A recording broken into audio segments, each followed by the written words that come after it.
Sesungguhnya harta, dinar, dirham, uang di mana-mana selalu bikin hebat orang yang memilikinya. Coba lihat, orang yang punya duit sama yang enggak punya duit, jangan gaya hidupnya, gaya jalannya aja lain. Wahia lisanun liman arada fasahatan, wahia silahun liman arada qitala.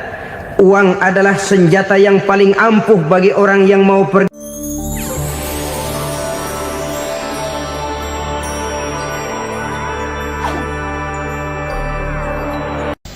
Bapak-bapak, ibu-ibu, saudara-saudara kaum muslimin rahimakumullah. Murai di dahan dan koko ayam di kandang, dunia ini penuh dengan berbagai macam kesibukan.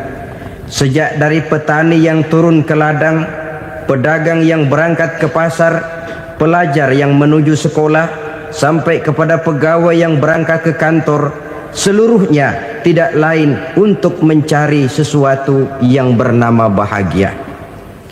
Setiap orang menginginkan kebahagiaan, dan tidak seorang pun menginginkan kesengsaraan dalam kehidupan ini. Namun nyatanya tidak setiap orang yang ingin bahagia mengetahui jalan yang harus ditempuhnya untuk sampai kepada kebahagiaan itu. Maka pada kesempatan pertemuan kali ini, saya ingin menyampaikan sebuah hadis dari junjungan kita baginda Nabi besar Muhammad sallallahu alaihi wasallam yang termuat dalam kitab Mukhtarul Ahadits An-Nabawiyah, di mana beliau bersabda, Arba'un min sa'adatil mar'i. Ada 4 perkara yang merupakan tanda dari orang bahagia. Saya mau tanya, di antara saudara-saudara yang hadir di sini, apa ada yang kepengen jadi orang sengsara? Seluruhnya tentu ingin mendapatkan kebahagiaan. Maka menurut resep dari Nabi kita, tanda orang bahagia itu 4. Jadi kalau saudara ingin bahagia, harus mempunyai 4 perkara ini. Yang pertama, orang bahagia itu kata Nabi, darun wasi'un. Punya rumah biar bagus asal gede. Enak ngaturnya, daripada sudah punya rumah kecil, adanya di pinggir kali, gubuk, kalau hujan bocor, miring lagi, kiamat. Loh, kalau gitu Islam materialis dong. Hadis ini boleh diartikan dengan makna hakiki, arti yang sebenarnya. Boleh diartikan dengan makna majazi, arti kiasan. Kalau dia diartikan dengan arti kias, maka yang dimaksud darun wasi'un ay qalbun wasi'un. Rumah yang luas tidak lain daripada hati yang lapang. Karena di situ kunci kebahagiaan yang sebenarnya. Walaupun kita cuma tinggal di petak berukuran 2 kali 3 meter, kalau hati kita luas-luas rasanya rumah itu. Tapi biar rumah kita halamannya saja puluhan ribu hektar, ada kolam renangnya, kamar tidurnya tidak lagi terhitung. Kalau hati yang menempati rumah itu sempit, maka akan terasa sempit jugalah rumah itu. Tempat bergantungnya tidak lain adalah hati. Marilah kita mencoba melihat berbagai pandangan orang tentang bahagia ini. Ada orang menyangka bahwa bahagia itu kalau dia mendapatkan harta yang sebanyak-banyaknya. Siapa yang banyak harta, dialah raja. Apa yang dia mau, seluruhnya bisa dibeli. Keamanannya, dia bisa menyewa petugas. Seluruh fasilitas untuk menyenangkan kehidupannya bisa dibeli. Pendeknya, hartalah segala-galanya dalam kehidupan. Sampai ada pepatah mengatakan, Innad darahima fil amakini kulliha taksur rijala mahabatan wa jalala. Sesungguhnya harta, dinar, dirham, uang di mana-mana selalu bikin hebat orang yang memilikinya. Coba lihat, orang yang punya duit sama yang enggak punya duit, jangan gaya hidupnya, gaya jalannya aja lain. Wahia lisanun liman arada fasahatan, wahia silahun liman arada qitala. Uang adalah senjata yang paling ampuh bagi orang yang mau pergi perang, dan lidah yang paling fasih bagi orang yang mau bicara. Kalau bicara dengan lidah macet, cobalah bicara dengan harta, lancar. Sampai ada pepatah demikian, segalanya bisa diatur dengan harta. Maka di kalangan orang yang berpandangan semacam itu, seluruh kegiatan hidupnya hanya terfokus kepada bagaimana mengumpulkan harta yang sebanyak-banyaknya. Tidak peduli halal haram, tidak kenal sore pagi siang dan malam, tidak sempat sujud, jauh dari agama, jauh dari kehidupan yang bersifat ruhaniyah, jauh dari Allah dan sebagainya. Sampai dalam Al-Quran dikelompokkan dalam kelompok yang dinamakan lumazah. Allazi jama'a malahu wa addadah yahsabu anna malahu akhladah. Mereka mengumpul-ngumpulkan harta sebanyak-banyaknya dan menyangka bahwa harta yang banyak itu dapat mengekalkan hidupnya, mengekalkan kekayaannya, mengekalkan kebahagiaannya. Saudara hadirin yang berbahagia, kalau pandangan hidup ini benar, artinya kalau harta memang merupakan satu-satunya hal yang dapat membuat orang bahagia, tentu di rumah mewah tidak akan pernah ada tangis derita. Tentu di satu tempat di mana fasilitas hidup serba menunjang tidak ada yang namanya penderitaan. Tapi suka dan duka, sedih dan gembira, senyum dan tawa adalah milik setiap orang, baik dia punya harta maupun dia tidak punya harta. Nyatalah bahwa harta semata-mata bukan merupakan jaminan bahwa orang akan bahagia, walaupun tanpa harta orang sulit untuk bahagia. Saya mau cerita, ada orang super kaya, namanya Aristotle Onesimus, raja tanker Yunani. Dia punya kapal tanker saja konon sampai 11 banyaknya. Punya perusahaan penerbangan yang disebut Olympic Airlines. Punya hotel di berbagai kota besar di dunia ini, sejak dari New York, London, Paris, Rome dan sebagainya. Bahkan punya pulau yang dia namakan Pulau Scorpio. Ini kan namanya sudah kaya nggak tanggung-tanggung, punya pulau. Nah, dia punya 2 orang anak, yang satu laki-laki namanya Alexander, yang satu perempuan namanya Maria Onesimus. Seluruh harapannya tertumpah kepada anak lakinya Alexander ini, yang akan meneruskan usahanya, meneruskan kekayaannya, meneruskan dinastinya. Apa yang terjadi? Ternyata anak yang dia harapkan yang bernama Alexander ini mati muda dalam kecelakaan pada waktu dia olahraga. Apa olahraganya? Namanya olahraga anak orang kaya, golongan jet set. Olahraganya olahraga pesawat terbang. Jatuh, ya nggak kapungut, habis mati.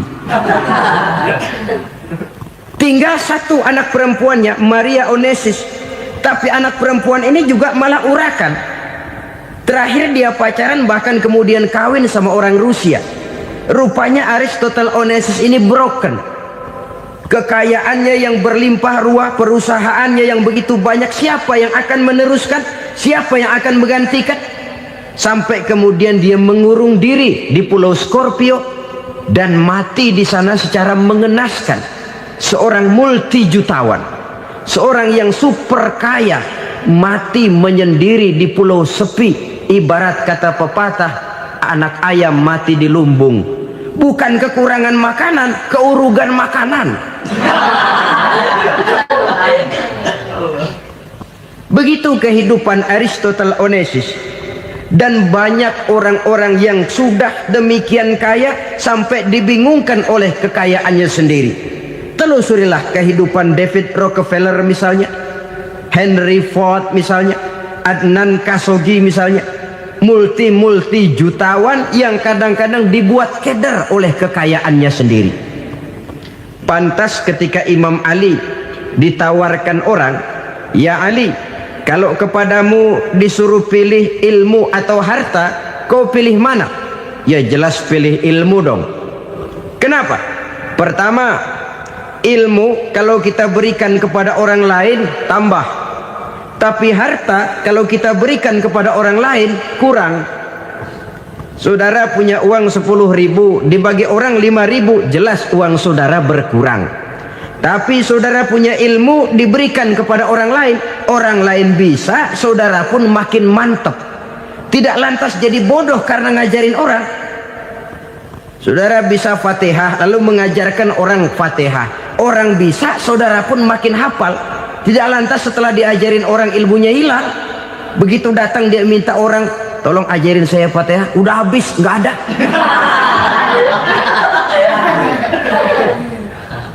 Yang kedua kata Imam Ali, ilmu menjaga kita. Kalau harta kita yang harus jaga. Makin banyak ilmu makin terpelihara diri seharusnya. Tetapi makin banyak harta makin bingung kita jaganya. Sampai kadang-kadang kalau perlu seluruh keliling rumah dipasangi alarm.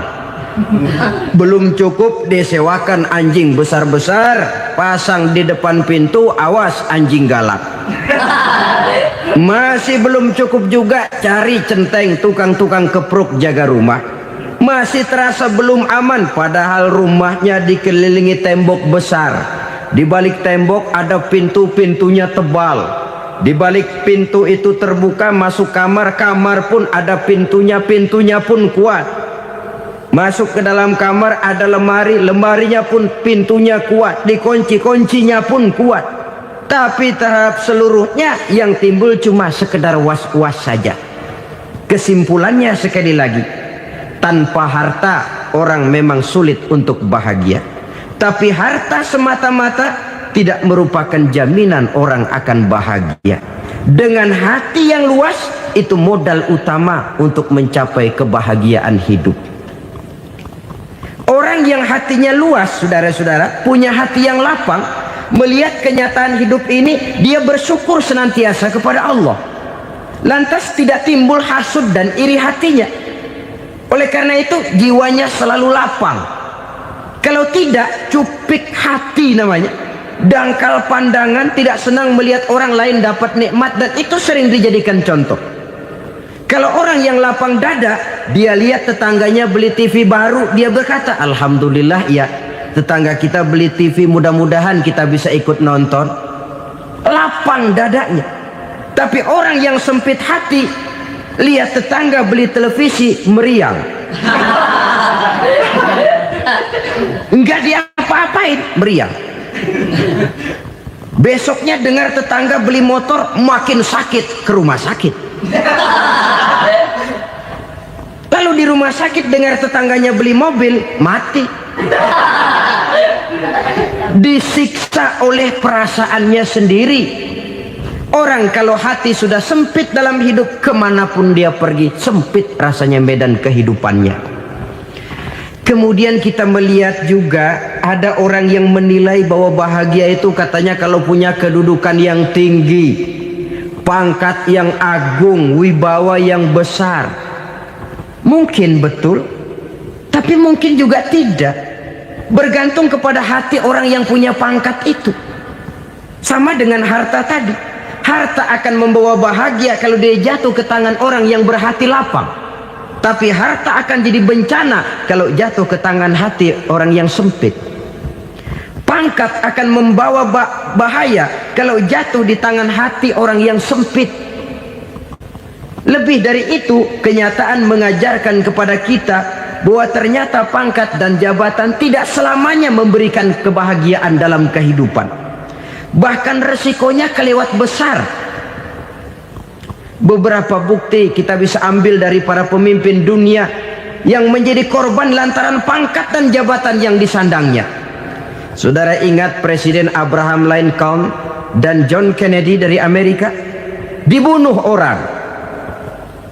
Park Chung-hee dari Korea Selatan Ziaur Rahman dari Bangladesh, Anwar Sadat dari Mesir, terakhir Indira Gandhi dari India, menjadi korban dari pangkat dan jabatan yang disandangnya dari orang-orang yang tidak senang dia memegang jabatan itu.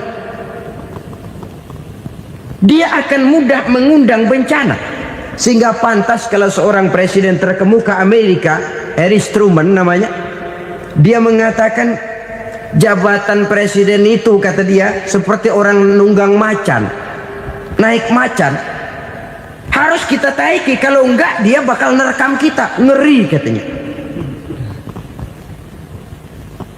Adapun orang yang hatinya lapang, kalau dia menerima pangkat dan jabatan, dianggapnya itu satu kesempatan untuk berbuat baik.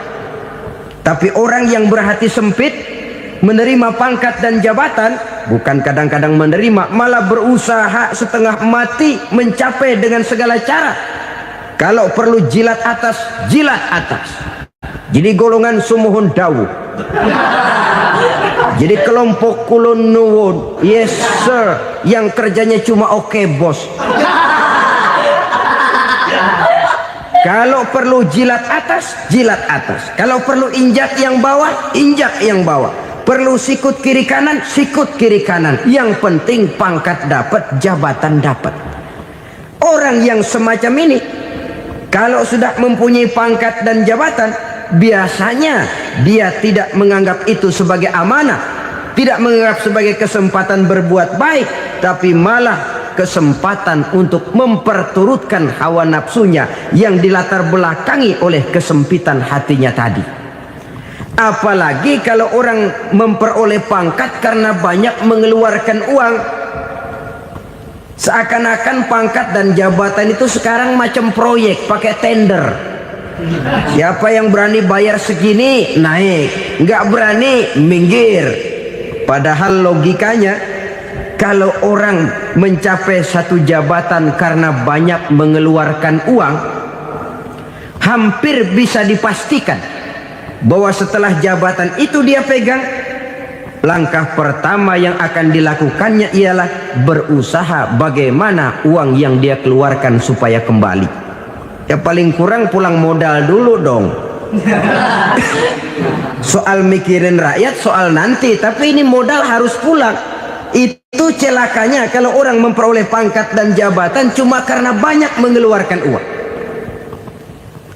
Jarang orang yang mempunyai keyakinan dan pandangan bahwa pangkat dan jabatan merupakan amanah.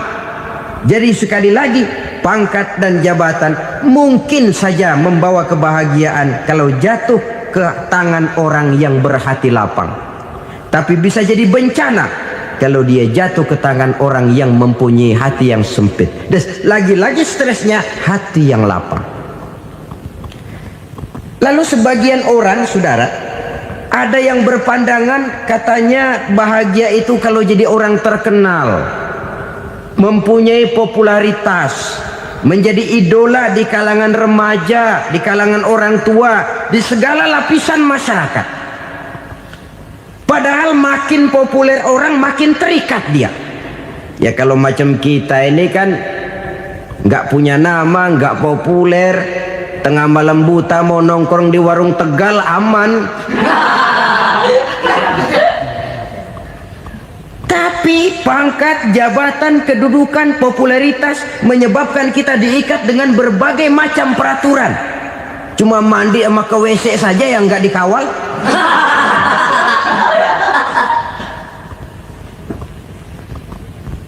Benarkah popularitas, ketenaran membawa kebahagiaan? Mungkin, ya, tapi mungkin juga tidak.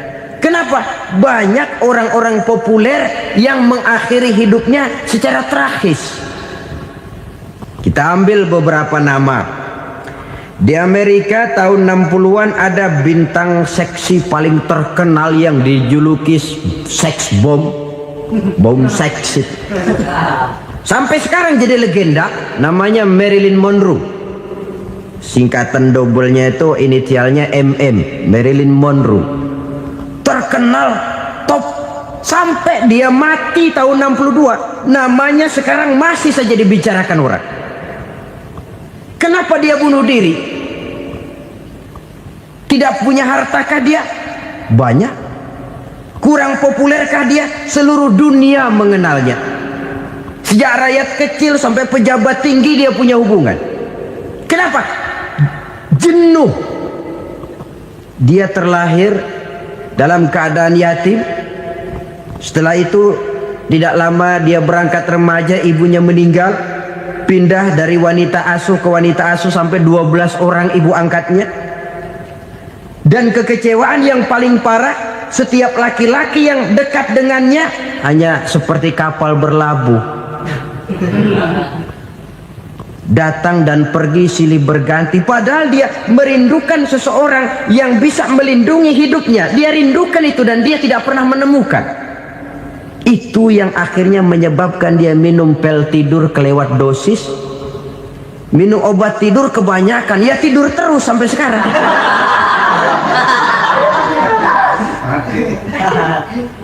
Dia mengakui, saya telah memiliki ketenaran, tapi saya tidak pernah hidup dalam ketenaran itu.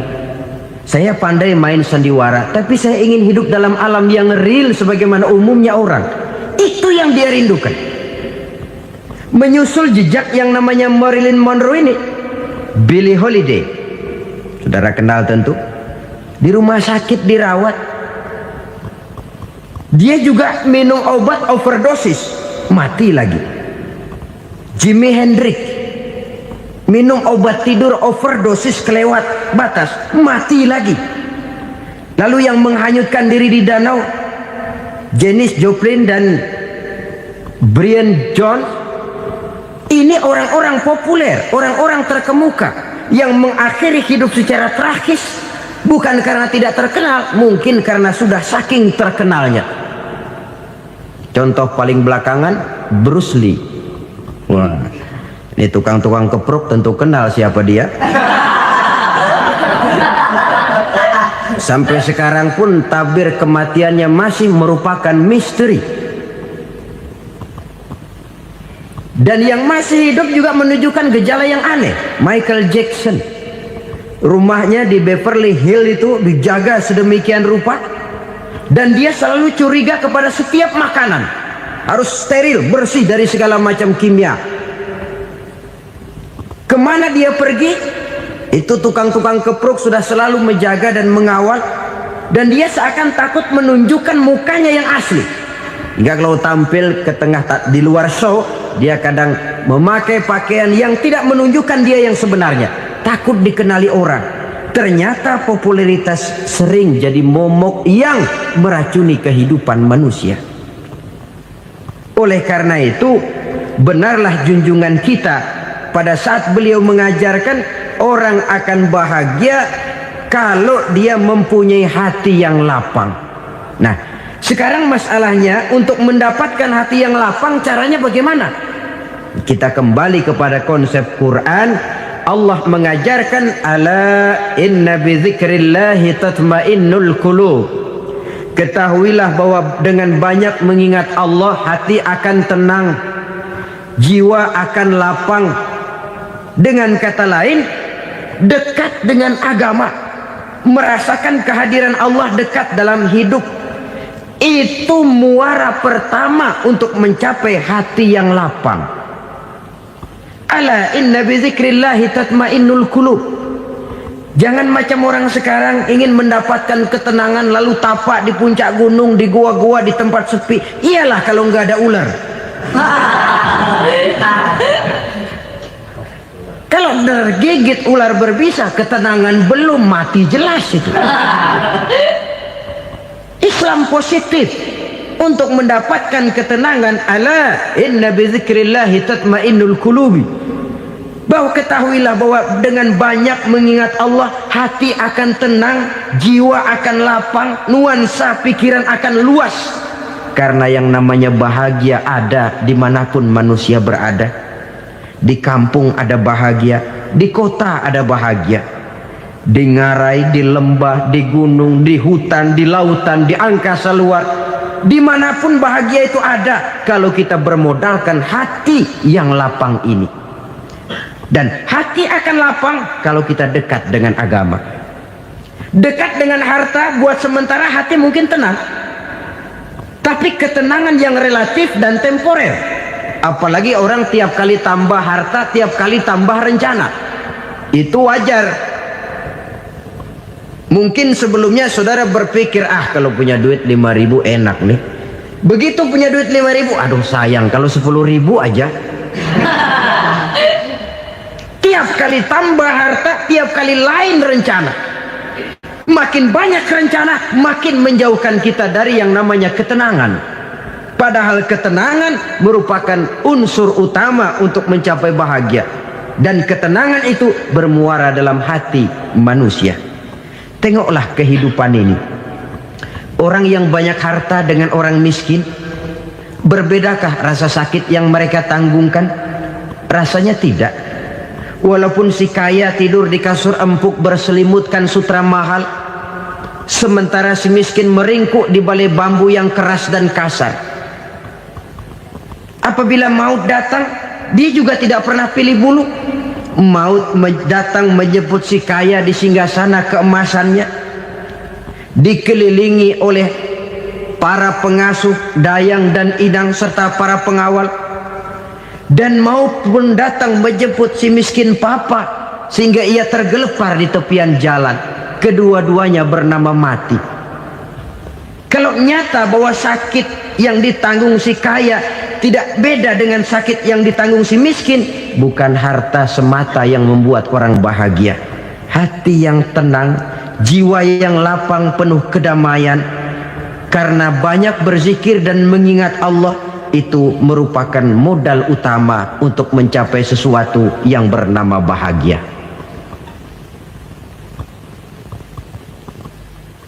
Saudara hadirin yang saya hormati, inilah yang pertama dari 4 ciri yang digambarkan oleh Nabi tentang tanda-tanda orang bahagia. Dan harus berangkat dari yang pertama ini, hati yang lapang. Ini yang harus kita miliki lebih dahulu. Baru nanti akan menyusul kepada poin yang ketiga, kedua, dan selanjutnya. Sebab kalau hati sudah terisi dengan jiwa yang lapang, seluruh persoalan insya Allah akan bisa kita atasi dengan sebagaimana mestinya. Yang kedua sekarang, tanda orang bahagia menurut baginda Nabi, markabun syariah. Orang bahagia itu, kata beliau, punya kendaraan biar cepat asal lancar. Artinya kemana dia mau pergi mudah. Apa maksud hadis ini? Kalau kita kaji lebih dalam, kendaraan itu kan alat transportasi. Transportasi tidak lain adalah usaha memudahkan komunikasi. Pindah dari situ kepada teori bahwa manusia adalah zon political, makhluk bermasyarakat yang tidak bisa memenuhi kebutuhan hidupnya secara sendirian. Kita memerlukan keberadaan orang lain dalam kehidupan ini. Untuk memakai baju saja kita sudah perlukan petani yang tanam kapas, pabrik yang memintal kapas jadi benang, pabrik yang menenun benang jadi kain, sampai kepada mesin jahit, sampai kepada tukang jahit. Itu cuma untuk memakai pakaian saja.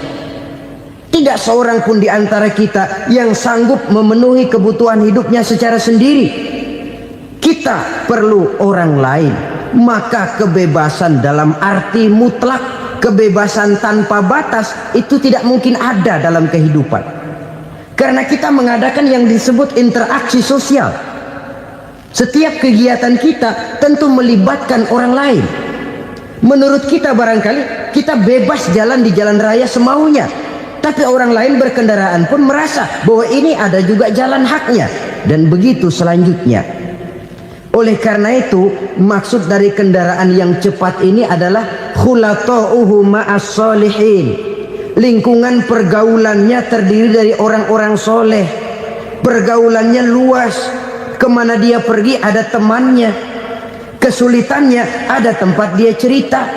Dan kesulitan kalau sudah diceritakan kepada orang lain, taruh kata orang itu tidak bisa menolong, namun menceritakannya kepada orang yang kita percayai, kan paling kurang sudah mengurangi beban jiwa.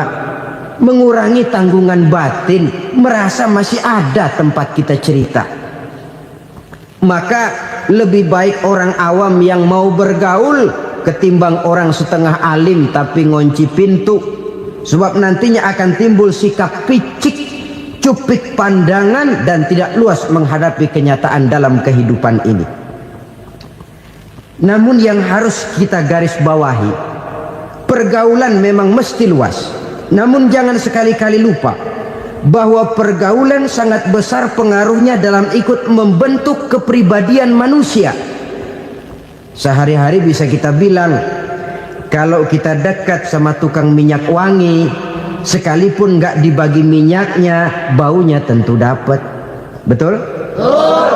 Tapi dekat sama tukang elas, walaupun nggak kena apinya, asapnya mesti kena.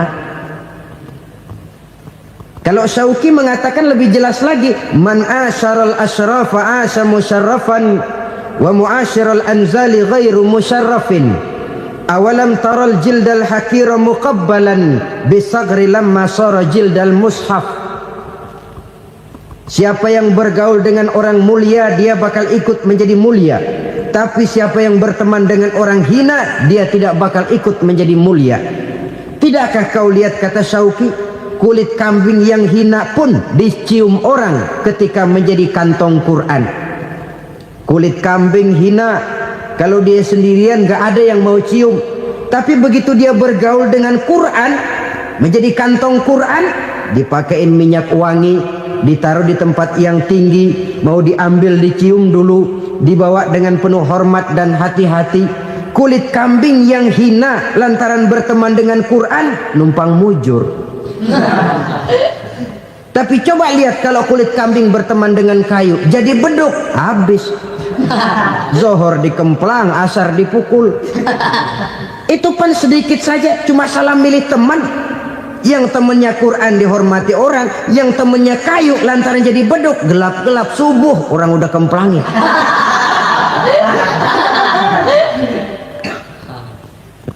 Maka terutama kepada adik-adik remaja yang masih mencari identitas diri, yang ibarat kaset masih kaset kosong, mudah diisi oleh apapun, pandai-pandailah memilih teman dalam bergaul. Karena banyak orang yang tadinya baik-baik, ketika terseret dalam pergaulan dengan orang yang tidak baik, kebaikannya menjadi lentur dan luntur. Tapi berapa banyak bajingan-bajingan tengik, orang-orang yang berlumur noda dan dosa, tiap hari melakukan maksiat, namun bergaul dengan orang yang baik-baik, pada akhirnya sedikit demi sedikit beringsut dan berangsur dia terbiasa mengikuti kebaikan-kebaikan. Saya tekankan ini kepada remaja karena mereka masih mencari identitas diri. Apa yang mereka lihat mereka mau, apa yang mereka dengar mereka ingin tahu. Coba lihat kehidupan remaja. Pulang nonton film Rambo, pengen jadi Rambo, gagah, maunya belekai melulu. Pulang nonton film Superman, pengen bisa terbang. Pulang nonton India, nyanyi melulu. Wajar, mereka masih mencari identitas diri. Saya ini sebenarnya siapa? Lingkungan, pergaulan akan membentuk itu. Karena itu pandai-pandailah bergaul, karena ia sangat besar pengaruhnya dalam ikut membentuk kepribadian manusia. Apalagi sifat yang jelek lebih cepat menularnya ketimbang sifat yang baik. Sifat yang baik, watak yang soleh itu lambat sekali untuk menular. Tapi yang tidak baik, kan prosesnya mah kalau remaja biasanya mula-mula dengar. Karena dengar lalu pengen tahu. Karena pengen tahu lalu ngeliatin. Begitu ngeliatin kan pengen nyobain. Setelah nyobain ketagihan. Nah, ini prosesnya. Yang namanya ganja, morfin, narkotik, awalnya kan begitu. Mula-mula denger, katanya kalau sudah fly to the sky, sudah melayang ke langit, katanya disitulah puncak kebahagiaan. Mulanya cuma denger. Karena denger pengen tahu. Karena pengen tahu lalu ngeliat, kumpul sama orang yang suka ngeganja.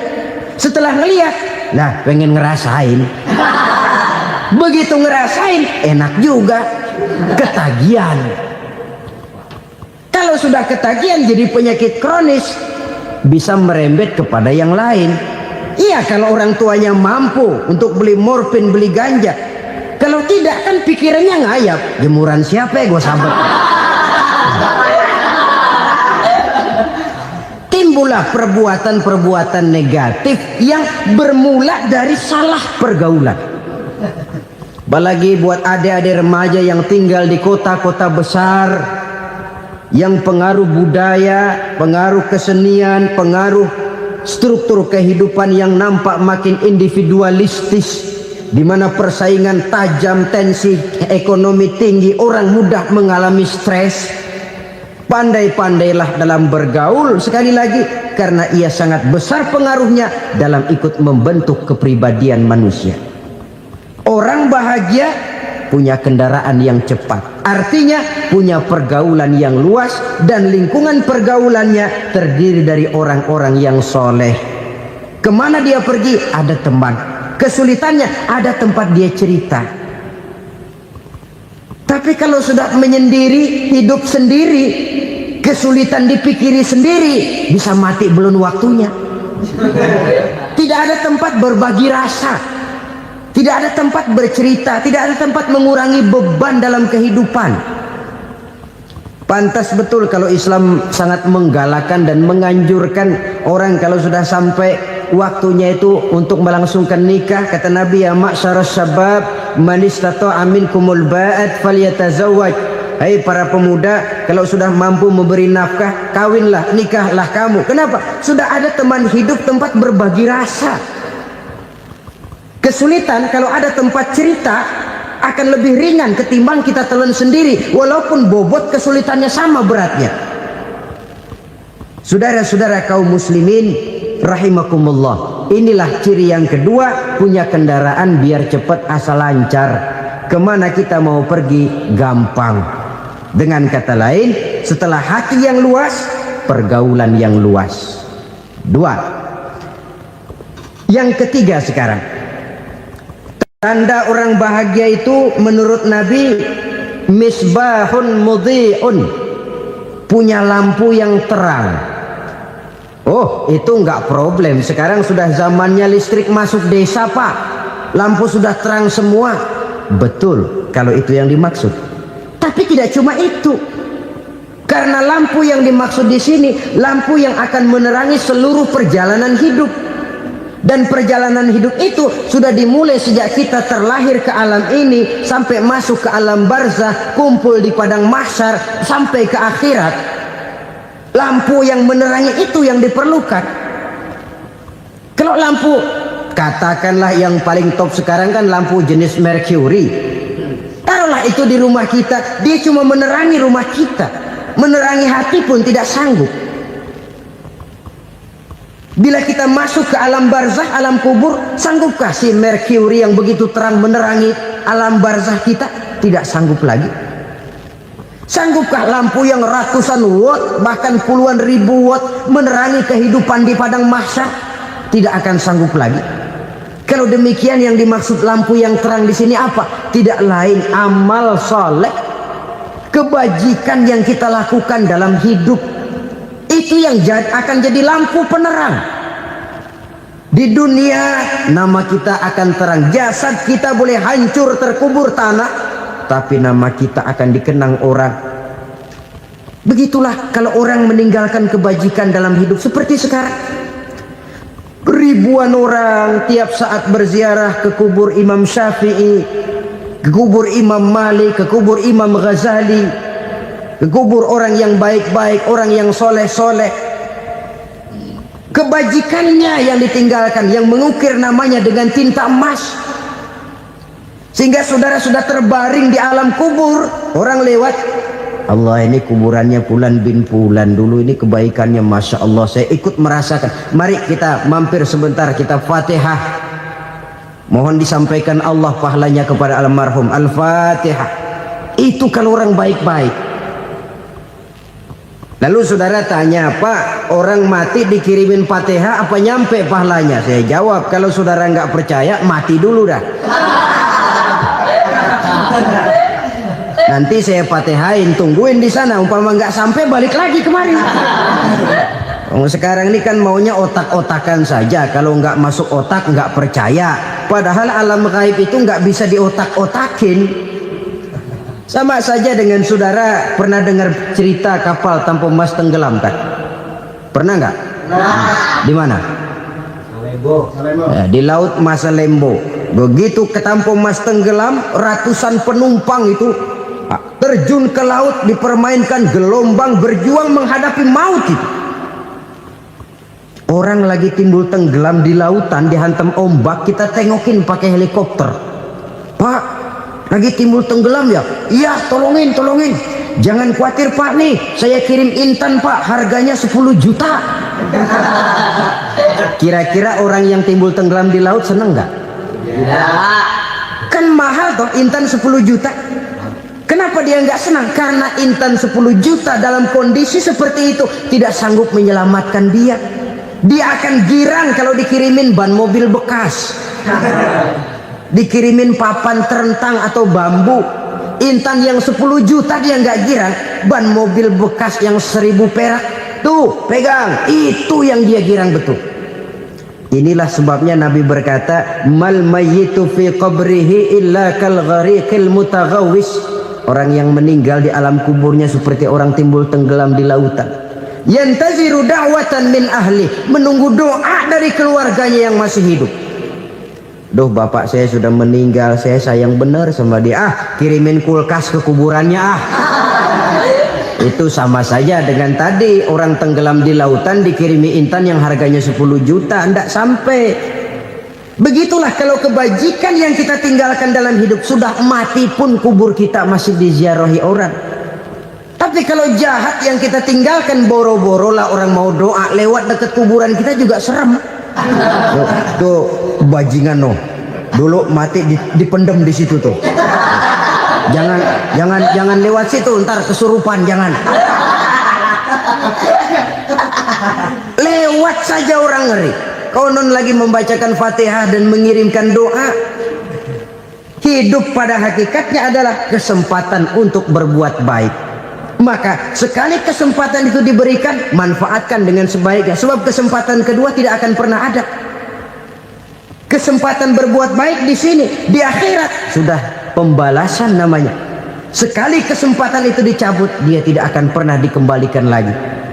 Kata Iqbal, hidup tidak mundur ke belakang, Bung. Berhenti diinjak orang, mundur hancur. Tidak ada kata mundur dalam hidup ini. Berhenti diinjak orang, mundur kecebur. Tidak ada kata lain, harus maju dalam kehidupan dalam artian yang positif. Hidup adalah kesempatan untuk mengumpulkan kebajikan yang sebanyak-banyaknya. Di situ nilai daripada manusia. Sekarang ini memang nggak kelihatan kok, orang yang banyak pahala sama yang banyak dosa nggak kelihatan kok. Barangkali kalau habis bikin dosa palanya pada benjol, mungkin orang takut sama dosa. Tapi sekarang sama saja, orang yang banyak dosa dengan yang nggak banyak dosa jalan bareng dari belakang, sama, nggak kelihatan beda. Tapi ada waktunya di mana pahala memegang peranan, di mana dosa diperlihatkan. Sama saja kalau kita bawa mobil siang, lampu kan nggak begitu berfungsi. Apa lalu bilang, alah ini lampu berat-beratin, copot-copotin aja dah. Tidak perlu begitu. Kenapa? Pada satu saat malam senja akan datang. Bila matahari terbenam, senja pun datang, gelap mulai merayap, disitulah baru terasa perlunya lampu. Pahala begitu. Sekarang orang yang nggak ada pahalanya nggak kelihatan dalam kehidupan. Tapi pada satu saat senja kehidupan akan datang. Ajal merenggut nyawa, malam merayap, dan hidup mulai diliputi kegelapan di alam barzah. Dikala itu kalau nggak punya lampu, alangkah malangnya kita. Sebab amal yang baik, kata Nabi, di alam barzah itu akan diciptakan menjadi perempuan yang cantik menemani kita. Amal yang jahat akan menjadi orang yang paling jelek nemenin kita. Sudah di tempat gelap yang nemenin jelek.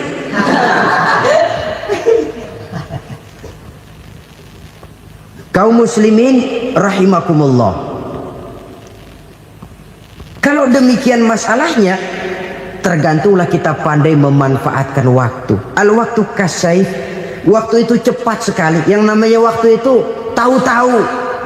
Tahu-tahu udah tahun 87. Tahu-tahu udah begitu. Tahu-tahu yang kemarin anak-anak sekarang udah pada punya anak.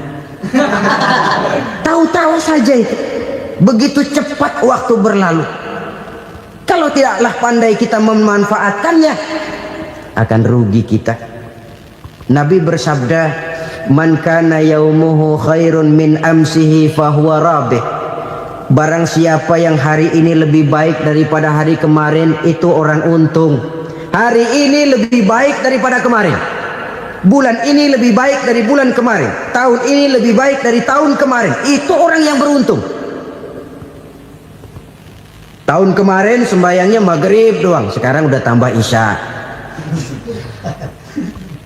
Tahun kemarin cuman Idul Fitri aja ngancem bener, sekarang udah tambah Jumat, lalu tambah lagi maghrib, tambah lagi isya, dan selanjutnya. Hari ini lebih baik daripada kemarin, itu orang yang beruntung.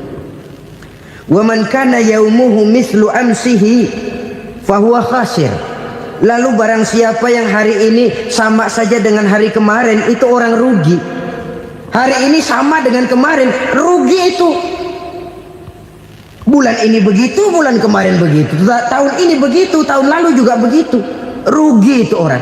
Rugi apa? Rugi umur. Umur tambah, amalan gak pernah tambah. Dan saya pikir lebih merupakan azab ketimbang nikmat kalau orang dikasih panjang umur cuma untuk numpuk dosa. Mending mana? Panjang umur banyak dosa sama pendek umur dikit dosa? Mending mana? Mending mana? Ya, paling mending tentu panjang umur banyak pahala. Tapi kalau tidak, sekali lagi, lebih merupakan azab ketimbang nikmat kalau orang diberikan panjang umur tapi cuma untuk sekedar menumpuk dosa. Kehilangan kesadaran bahwa dunia bukan terminal akhir dari satu perjalanan.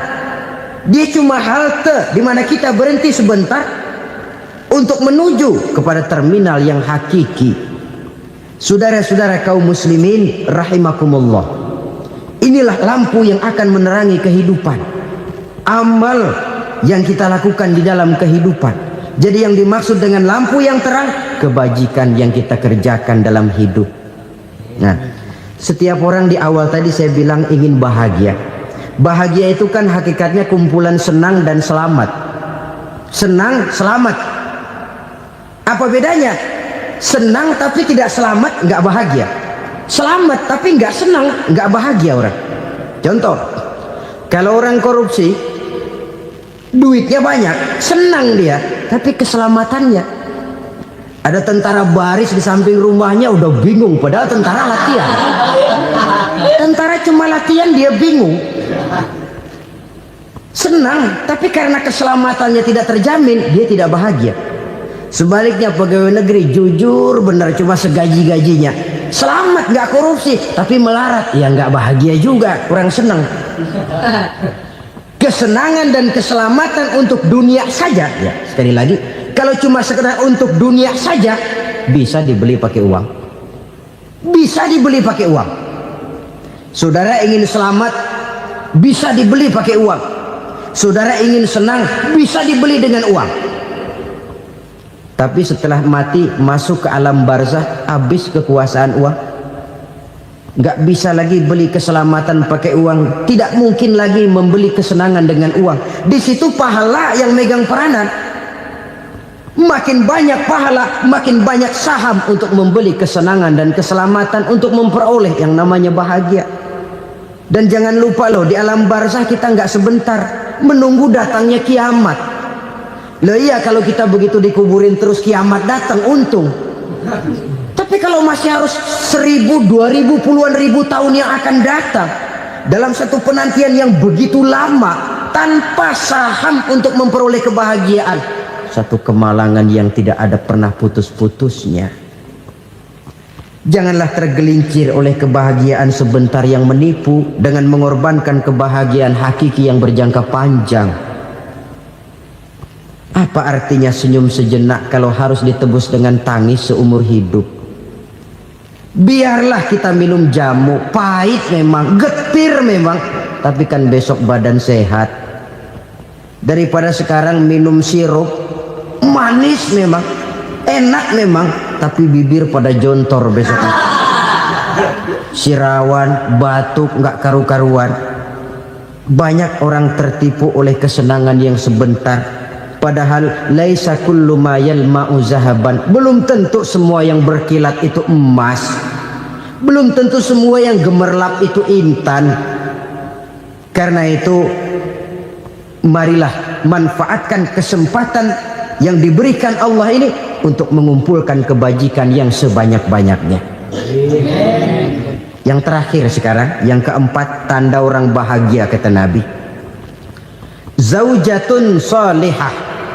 Orang bahagia itu tanda yang keempat kata Nabi, punya istri biar cakep asal taat. Sudah surga itu sudah. Cakep taat. Istri kayak gitu, kalau belum mati jangan dikuburin dulu itu. Sudah cakep taat lagi. Tapi kadang-kadang enggak, udah jelek ngadat melulu. Apa yang mau dipilih? Sebab itu Quran mengatakan istri pakaian untuk suami, suami pakaian untuk istri. Kenapa suami istri diibaratkan pakaian? Alangkah tingginya gaya bahasa Quran ini. Suami istri teman hidup, hidup perjalanan panjang. Sejak kita dalam rahim sudah ada hidup kan di sini. Sampai ke alam dunia, masuk ke alam barzah, kumpul di padang mahsyar, sampai menuju akhirat, itu perjalanan hidup. Carilah istri atau suami teman hidup yang membawa manfaat tidak hanya kehidupan di dunia ini, sampai di alam barzah, sampai di padang mahsyar. Suaminya mungkin meninggal lebih dulu atau istrinya mungkin meninggal lebih dulu, tapi suami atau istri yang masih hidup berbuat kebajikan. Suami saya meninggal, ada hartanya, saya sedekahkan, niat pahala untuk almarhum suami saya. Ini teman hidup, tidak dibatasi dan tidak bisa dipisahkan oleh maut sekalipun. Zohirnya mungkin pisah, badannya mungkin pisah, tapi hatinya, jiwanya, kebersamaannya dalam menghadapi kehidupan. Karena itu saudara-saudara, bahasa Quran indah. Suami istri diibaratkan seperti pakaian. Apa fungsi pakaian? Pertama, pakaian jadi kebanggaan. Artinya suami harus menjadi kebanggaan istri, istri harus jadi kebanggaan suami. Yang kedua, pakaian itu kan fungsinya menutup aurat. Artinya sesama suami istri harus saling menjaga kekurangan masing-masing. Jangan malah sesama suami istri saling membongkar rahasia dan aibnya sendiri-sendiri. Istrinya diceritain jeleknya di mana-mana, atau suaminya dibongkar rahasianya di pasar umum. Itu sudah tidak lagi berfungsi sebagai pakaian. Kenapa semua ini diperlukan? Karena kita menyadari bangsa yang baik terdiri dari masyarakat yang baik. Masyarakat yang baik merupakan susunan dari warga yang baik. Warga yang baik adalah terdiri dari rumah tangga yang baik. Dan rumah tangga yang baik merupakan susunan dari pribadi yang baik. Dari situ langkah dimulai. Membangun satu bangsa yang baik diawali dengan membangun rumah tangga yang baik, dengan menciptakan pribadi-pribadi yang baik. Sehingga dari sini diharapkan berkembanglah nilai-nilai kebaikan. Orang akan bahagia mempunyai istri yang soleh. Kenapa? Tidak ada seorang suami bisa sukses jadi apapun dia, apapun profesinya, dokterkah, kiaikah, mubalikah, petanikah, pengusahakah, pejabat tinggikah, tidak ada seorang suami yang bisa sukses tanpa peran serta istrinya. Walaupun memang peranan itu tidak begitu kelihatan, tapi sangat menentukan.